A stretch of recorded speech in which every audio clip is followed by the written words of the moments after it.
Assalamualaikum warahmatullahi wabarakatuh. Hari ke-7 bulan Ramadan 1442 Hijriah.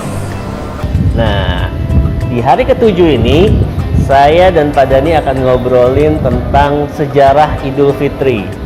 Kenapa sih setelah 30 hari kita berpuasa di bulan Ramadan, ternyata di 1 Syawalnya kita harus merayakannya?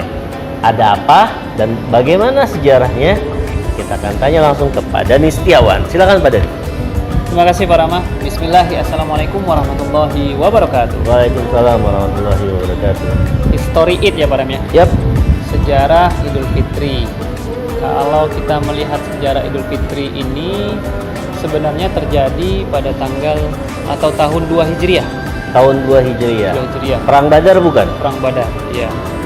Itu perang Badar yang mana waktu itu umat Islam, umat Muslim itu kejepit berada di kota Madinah, yang mana Abu Jahal waktu itu tidak membolehkan umat Muslim itu pergi ke Mekah. Kemudian semuanya diboikot, ekonomi diboikot, nggak pernah bisa berinteraksi dan segala macamnya. Akhirnya ngajak duel tuh Abu Jahal dengan jumlah pasukan yang dari Mekah itu 1000 orang, Pak. Nah, sementara kaum muslimin jumlahnya adalah 300 orang. Bayangkan, waktu itu tepatnya tanggal 17 Ramadan, perang Badar itu terjadi. Luar biasa. Al-Quran diturunkan 17 Ramadan, kemudian perang Badar terjadi 17 Ramadan. Luar biasa. Nah, terjadi ketika itu peperangan yang pada akhirnya dimenangkan oleh kaum muslimin dengan jumlahnya sedikit, 300 melawan 1000 orang. Selesainya perang ini, akhirnya Rasulullah SAW diberikan inayah dari Allah Subhanahu Wa Taala untuk merayakan Idul Fitri, yang mana posisi perang itu lagi puasa, Pak. Iya. Nah, 17 Ramadan ke Idul Fitri itu kan nggak jauh beda, 13 hari. 13 hari, luar biasa sekali. Nah, waktu itulah muncul hadis Nabi Muhammad SAW dari Abu Daud dan Nasai, bahwasannya dulu orang pernah melakukan hari raya besar-besaran. Sekarang waktunya kamu berhari raya setelah perang Badar. Di tahun kedua Hijriah dimulailah Idul Fitri pertama kali ya.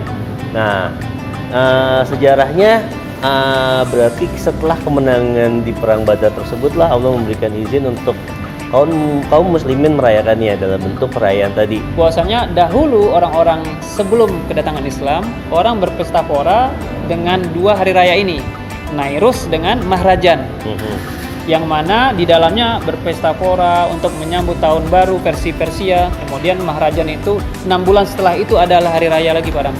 Jadi 1 tahun Masehi, 1 tahun baru Masehi itu, kemudian 6 bulannya kemudian namanya Mahrajan namanya. Nah, akhirnya maka muncullah hari raya itu diwajibkan oleh Allah Subhanahu Wa Taala kepada Nabi Muhammad SAW untuk kita ikutin setelah Ramadan. Untuk apa fungsinya?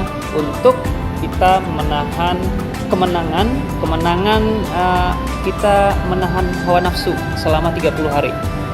Itu maksudnya, Pak. Oke, jadi dari 2 historical ini kita ketahui ya bahwa sejarah Idul Fitri itu besar sekali setelah kemenangan dari perang Badar.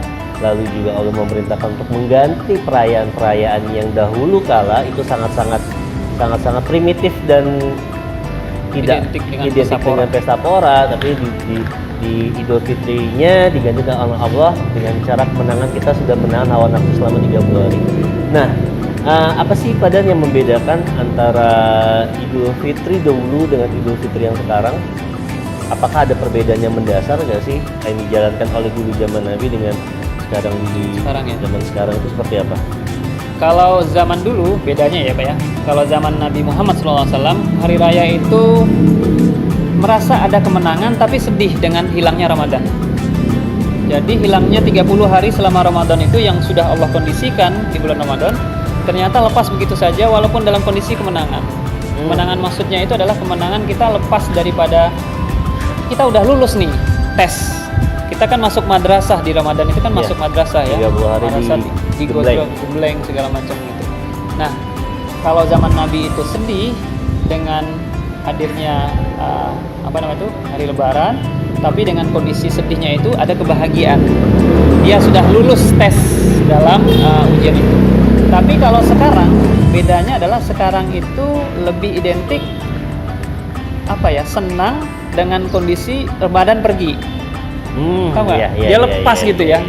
Bisa makan lagi gitu ya, bisa makan, bebas gitu. lagi. Bebas gitu. Padahal masih ada Syawal, 6 Syawal ya. 6 Syawal harusnya. Puasa 6 Syawal gitu ya. Nanti kita bahas. Iya. Kita bahas di Seru itu. puasa sunnah lainnya.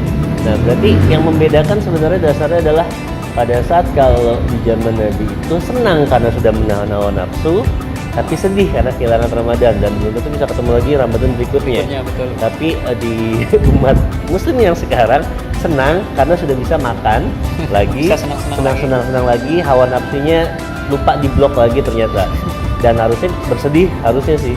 Dengan historical Lebaran tadi, apa sih makna yang bisa kita ambil kita sebagai umat Muslim menjalankan 30 hari Ramadan, terus kita dikasih kemenangan, lalu kita sudah tahu nih, oh ternyata peristiwa 1 Syawal ini ada loh maksudnya di dahulu kala itu seperti apa sih makna yang tersimpan untuk kita bisa pelajari pada Id itu suatu perayaan yang mana harusnya kita sudah dalam kondisi lebih taat pada Allah Subhanahu wa taala. Karena proses Allah menyampaikan lewat Al-Qur'an kepada Nabi Muhammad SAW melalui malaikat Jibril, surat Al-Baqarah ayat 183, endingnya adalah la'allakum tattaqun. Jadi dijadikannya puasa Ramadan selama 30 hari itu harapannya apa, Pak? Harapannya adalah jadi orang-orang yang bertakwa. Bertakwa itu berarti apa? Takut kepada Allah. Takut kepada Allah berarti setiap kita melakukan kesalahan, kita merasa takut kepada Allah, langsung taubat. Kalaupun ada sesuatu yang kita mengerjakan kesalahan, tahu-tahu nanti kita ingat sama Allah, jadi takut. Akhirnya dengan madrasah yang selama 30 hari ini kita sudah digembleng, kita menjadi orang-orang bertakwa. Hikmahnya dengan adanya Idul Fitri ini harusnya kita lebih kuat, lebih bagus ibadahnya, lebih mantap kepada Allahnya, ya, semakin cinta sama Allah, semakin cinta sama agama yang mulia ini Islam dan Al-Quran sebagai pedoman hidup kita. Ya inilah yang hikmah yang pertama ya Pak ya. Itu kita semakin dekat dengan Allah. Yang kedua, hikmahnya adalah karena kita dalam proses Ramadan dan ke Idul Fitri itu ada semacam membayar zakat ya Pak ya. Hikmahnya itu kita happy kan orang-orang yang nggak mampu. Ya, dengan zakat itu. Karena dengan zakat itulah orang-orang yang nggak mampu bisa bertahan hidup minimal sebulan penuh. Ya, betul. Makanya ada zakat yang namanya zakat bahan pokok, itu perlu diberikanlah beras kepada orang yang nggak mampu. Sekarang pakai uang langsung habis pas Ramadan, pas Lebaran ya. Pas Lebaran langsung habis.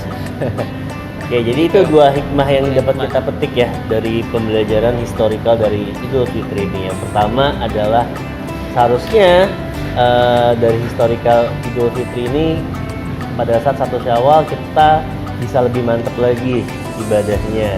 Ini pada saat ada panggilan Allahu Akbar, Allahu Akbar, buka.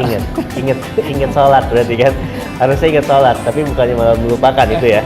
Nah, yang keduanya adalah dari 1 Syawal ini sejarah historikalnya adalah kita bisa berbagi kepada yang membutuhkan dengan cara zakat fitrah tadi. Nah, nyenengin orang-orang yang nggak mampu. Mungkin dari dua hikmah ini bisa jadi pembelajaran kalian semua tentang historical Id kali ini. Kita akan ketemu lagi di esok hari di episode selanjutnya. Wassalamualaikum warahmatullahi wabarakatuh.